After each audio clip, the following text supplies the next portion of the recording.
Bismillah ar-Rahman ar-Rahim. Assalamu alaikum wa rahmatullahi wa barakatuh. As we welcome you to the special broadcast brought to you courtesy of Salam Media. Now, this is an interview that I've been looking forward to for a very, very long time, as none other than Professor Syed Mohammad Marandi.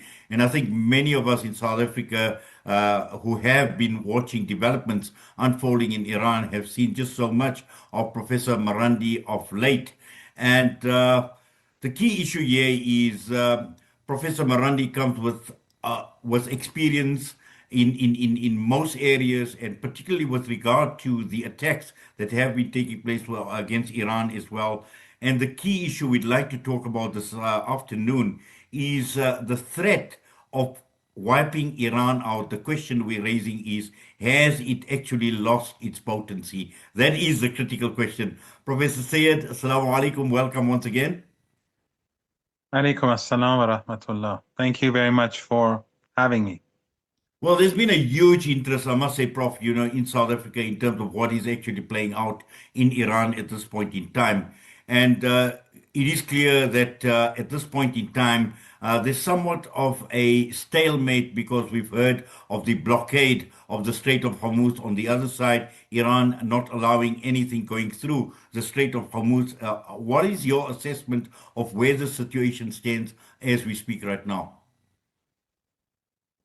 Well, the fact is that the axis of resistance has had great success.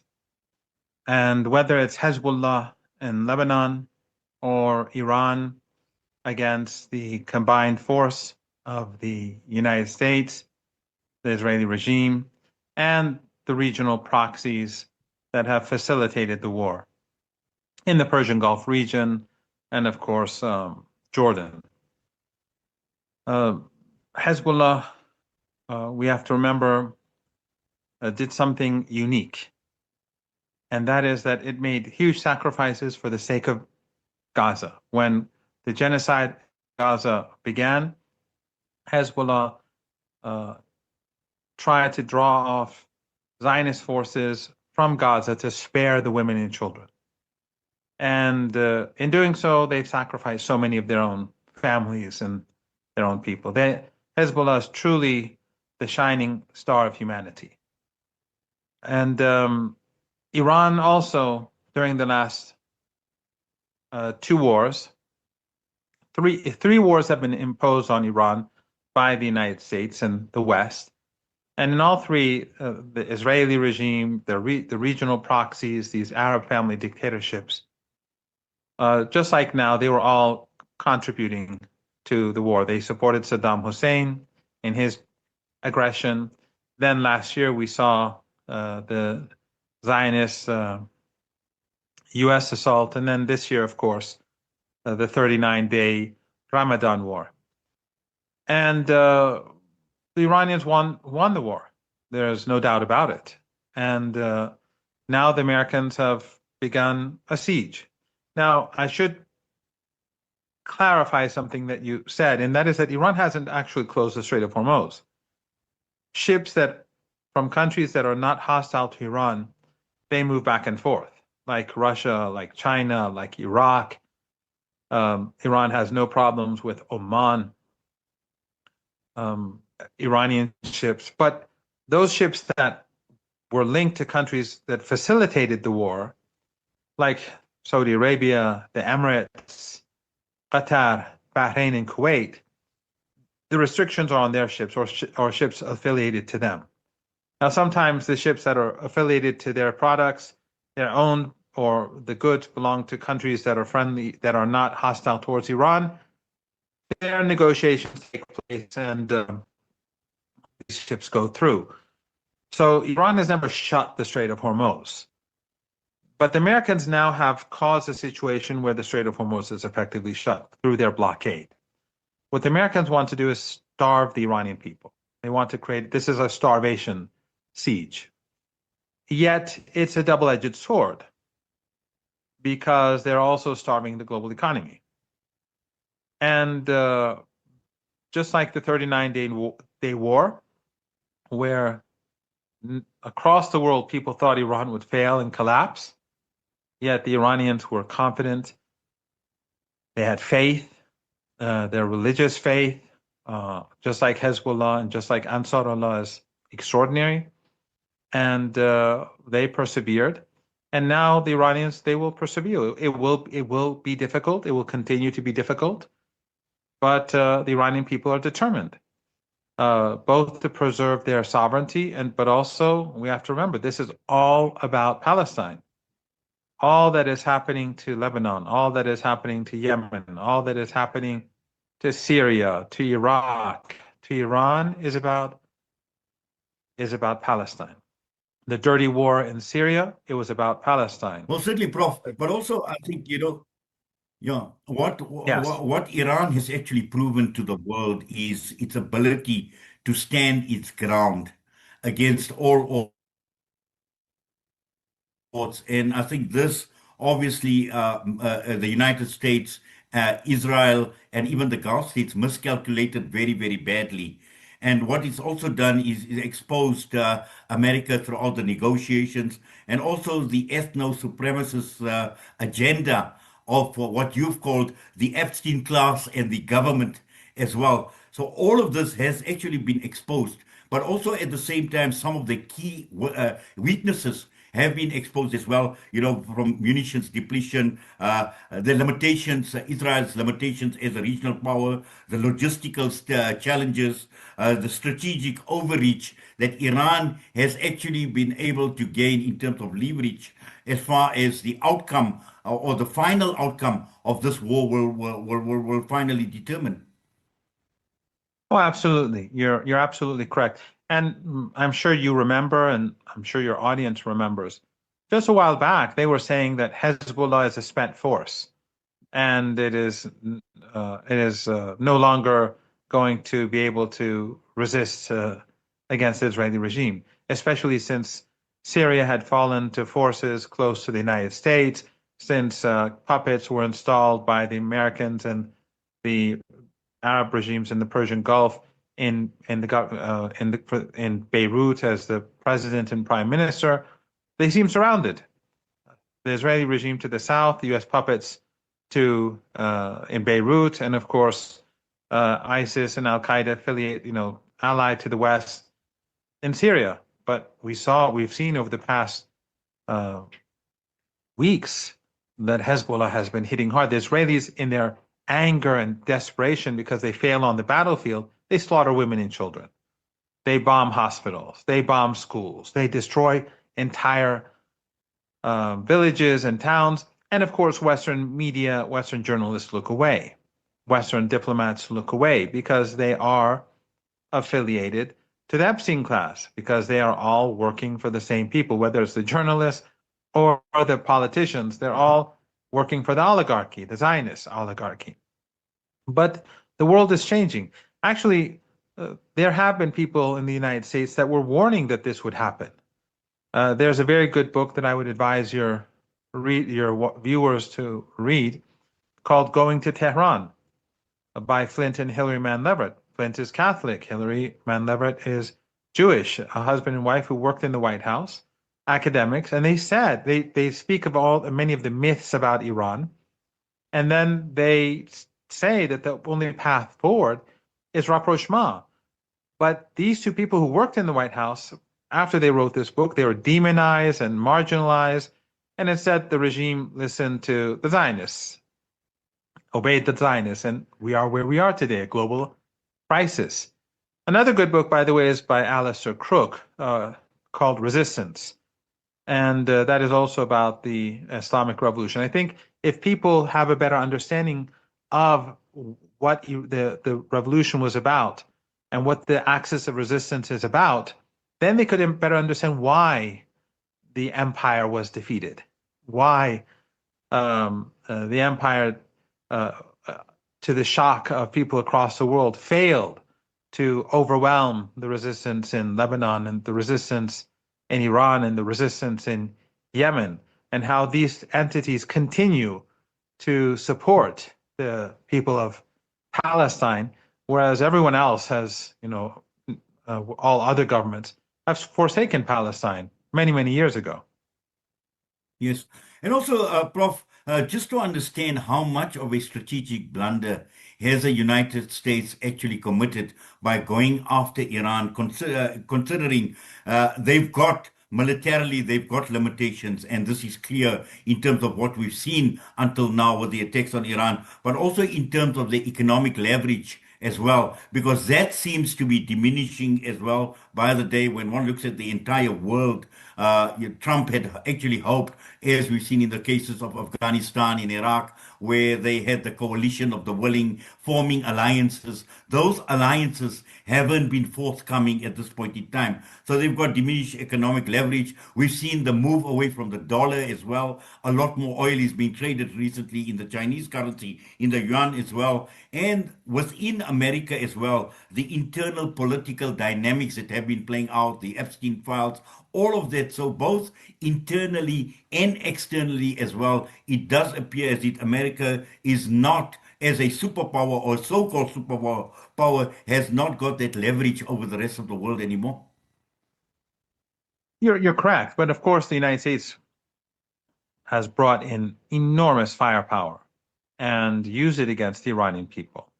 And of course, since they were using the wealth and the land and the sea and the air of these Arab regimes, and of course they were using all of the Israeli military capabilities that had been gifted to them by the West.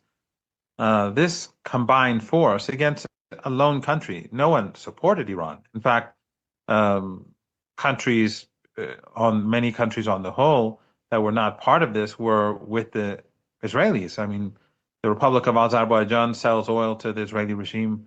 Turkey transports that oil to Netanyahu, and the U.S. Bases in Turkey are used against Iran. The radar systems, NATO AWACS jets, they fly overhead to assist the United States in through using Turkish airspace. So when you look at the map, it's basically just Iran, the resistance in Iraq, Hezbollah in Lebanon, and Ansarullah in Yemen against this huge force, and then everyone else is sort of tilting towards the West. But they failed. And I think there are two major reasons behind that. One is the faith. Sorry? No, as you've been talking, obviously the Muslim world and the support, and obviously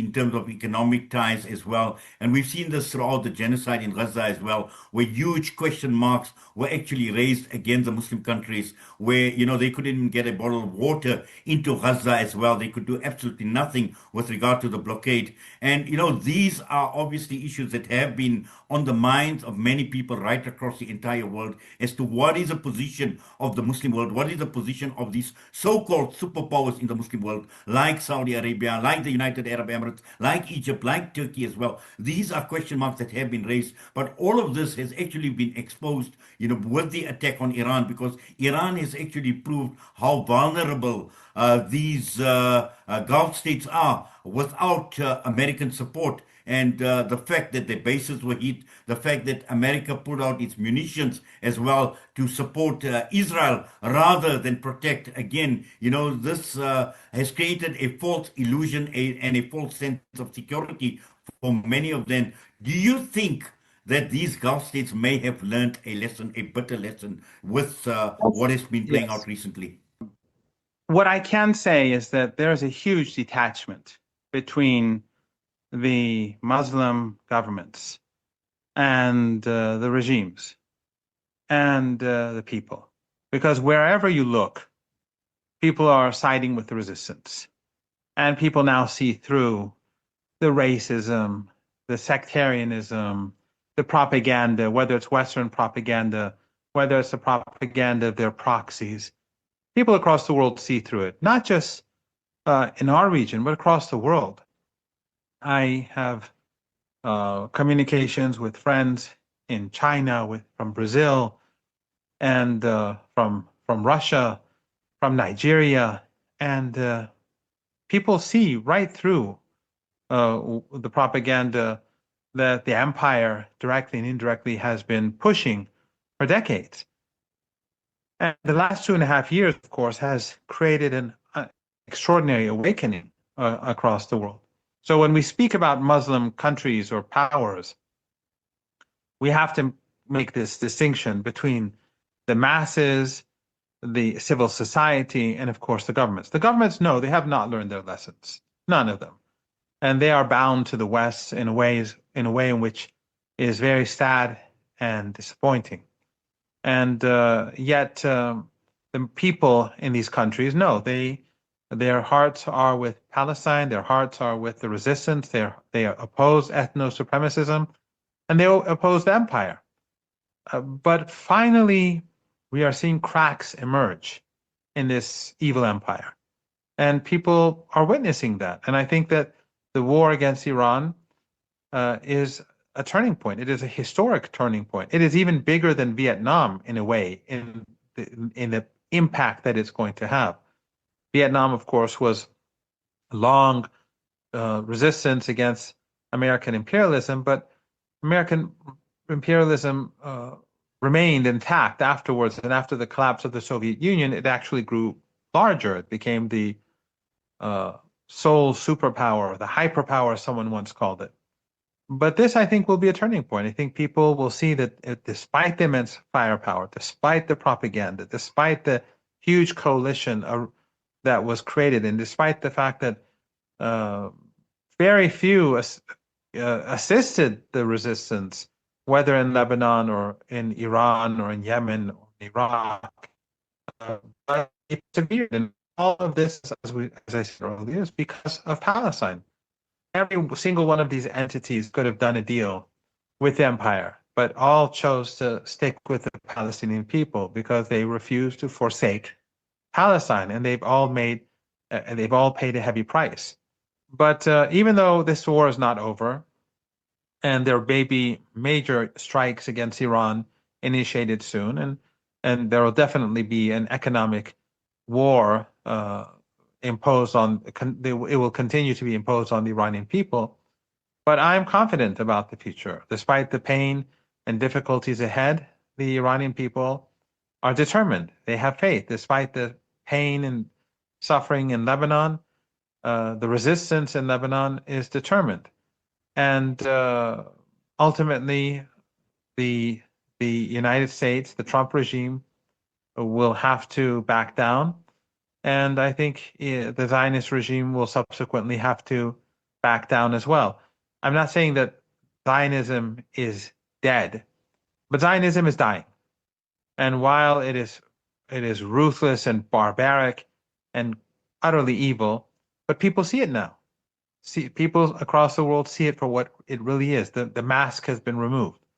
And that, I think, is necessary for Zionism to die. But also, Prof, when we look at the United States of America, it is clear that Trump, at some point in time, is going to seek the off-ramp, or he's already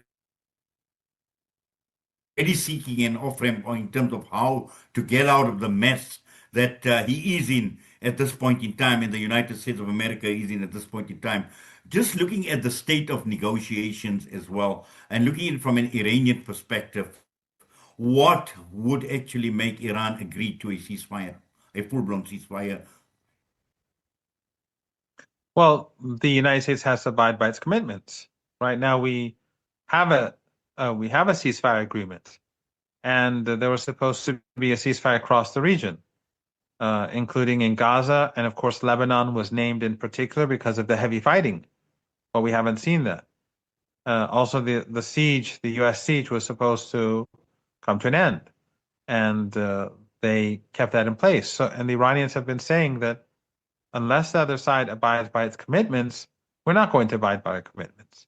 So the first and foremost sign for progress is when the United States is forced to abide by its commitments. Iran is not intimidated. We've seen how the United States bullies countries, such as during the trade war or the tariff war.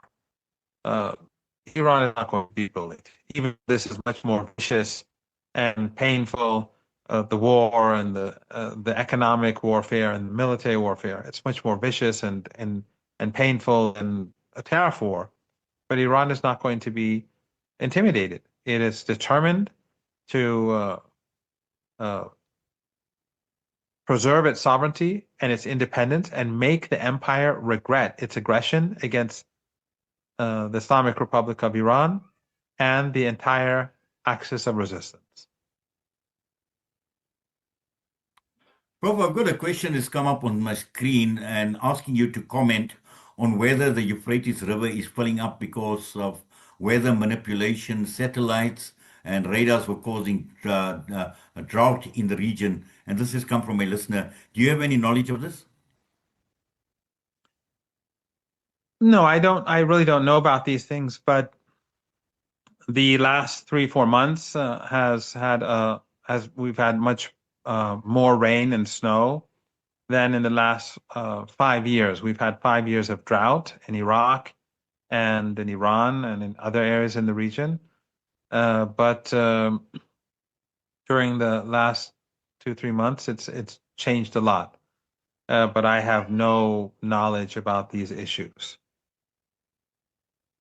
No, thank you for that, Prof. Prof, I know you mentioned that Palestine is very much a part of the negotiations. And just to understand how far or how critical this is, because one is we've just seen last week the Palestinian Authority talk about the municipal elections that had taken place. I mean, obviously, these are farcical elections that had taken place. I mean, when one looks at Gaza in itself, the Deir al-Balah region, 70,000 voters, of which only 23% had voted, which, if we do the maths, is about 16,000 people out of 2 million people in Gaza Strip alone that had voted. So this is farcical. But in terms of just the recognition of the Palestinian state, yesterday we saw Switzerland vote in their parliament as well that they do not recognize Palestine as a state as well. Just how critical is this for Iran in terms of including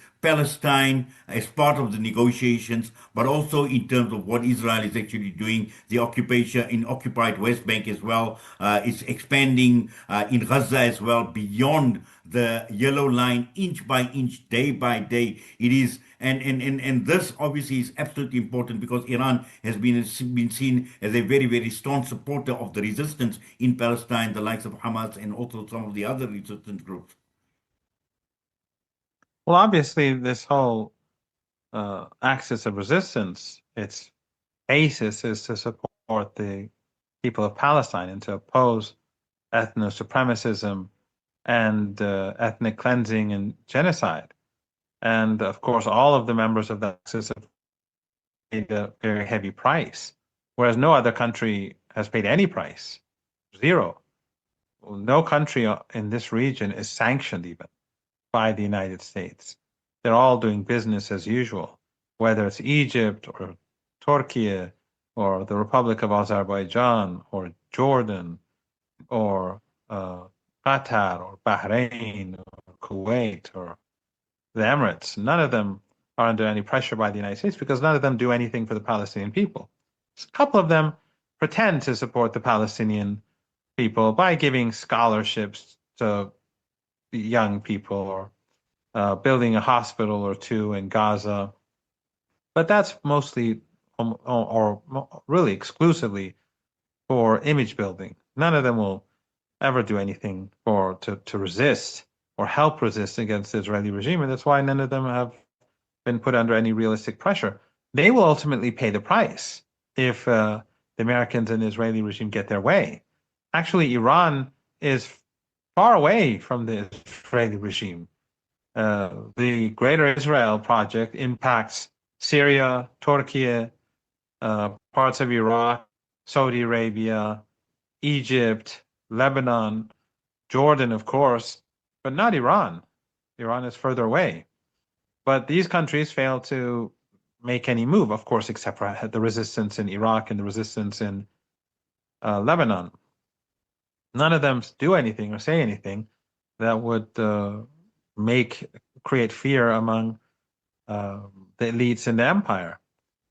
Even though the is the American ambassador to the Israeli regime, said that the Israeli regime's army is the most moral in the world, and that if it takes the entire region, that's fine with the United States. So that doesn't create any change in the policies of these countries. But Iran will continue to resist, and the axis of resistance will continue to resist. There's a long road ahead of us, but people across the world have woken up, and we must all be more active in helping the Palestinian people wherever we are on this planet. Prof, just finally, what will it take for the Muslim world to actually unite? Because we know that there are those who thrive on sectarian divisions, on the Sunni Shia divide. And that seems to feature, every time Iran is involved. And there are people, there are scholars, there are hugely influential figures that actually thrive on this divide. And at a critical time like this, we shouldn't be doing it. But also at the same time, just looking at the cracks that are starting to emerge with the Gulf countries, we've seen what the UAE has done, moving away from OPEC or OPEC plus as well. And the UAE in particular, obviously, the one can see the cracks in their relationship between them and big brother Saudi Arabia as well. So between MBS and MBZ as well, over Yemen, so the UAE very much involved in the genocide or in Sudan as well, very, very closely allied to Israel as well. And, against this background, how can we expect a Muslim world to actually unite? Well, that is really up to us. And obviously, those who focus on race and racial differences or sectarian differences or religious differences, they are basically working in favor of the empire. And we should follow the money. Who funds them? For example, much of the money comes from these countries in the Persian Gulf or governments in our region that I've named that are either members of NATO or proxies of the United States. And as long as they're proxies of the United States, even though they may have divisions among themselves, or they're bound to Western alliances, then it is clear what the agenda is. We cannot fool ourselves. And it is in the interests of the West to have these divisions. And those regimes that do nothing, it is in their interest to promote sectarian divisions. Because if, for example, someone is doing something for the sake of the Palestinians and they are seen as not doing anything, then people will raise questions. So they have to undermine the credibility of those who are resisting. And it's either through racism, it's either through sectarianism, it's either through religious hatred. We have many young Jews in the West that are raising awareness about Palestine. Yet we have many Muslim leaders who are basically working for the interests of the empire. So I think that whenever we see someone directing attention away from the empire, we know that that person is not on the side of the people, of the Palestinians, of the resistance, and of all people, all of the oppressed in the global South, Muslim or non-Muslim. It doesn't make a difference. The cause of the Palestinian of Cuba, the Palestinian people, is the same as the people of Cuba. When they starve Cubans, it doesn't matter to us if they're a communist country or not. They're victims of empire, and it is our responsibility to stand up for them. In the case of Palestine, it is unacceptable for us that ethno-supremacism and ethnic cleansing and now genocide be imposed on the people. So for us as Muslims, as human beings, our priority is to look beyond race and religion and sectarianism and fight for truth and justice. And only then can the empire be defeated and can then there be hope for a better world. Well, Professor Syed Mohammad Marandi, I must say, Jazakallah, we thank you so much for taking time out. As I mentioned right at the outset, an interview I was looking forward to actually, and we've had it today, and we certainly do appreciate you taking time out from your busy life and being with us right here on Salam Media. All the best to you, inshallah. Assalamu alaikum wa rahmatullah. Alaikum assalam wa rahmatullah. Thank you very much for having me. Professor Syed Mohammad Marandi with us this afternoon, right here on Salam Media. And obviously, we will get a lot more. Stay in tune with Salam Media. A lot more to come, inshallah. From time to time, we will bring you these interviews, inshallah. And but for now, for myself and the team at Salam Media, Assalamu alaikum wa rahmatullahi wa barakatuh.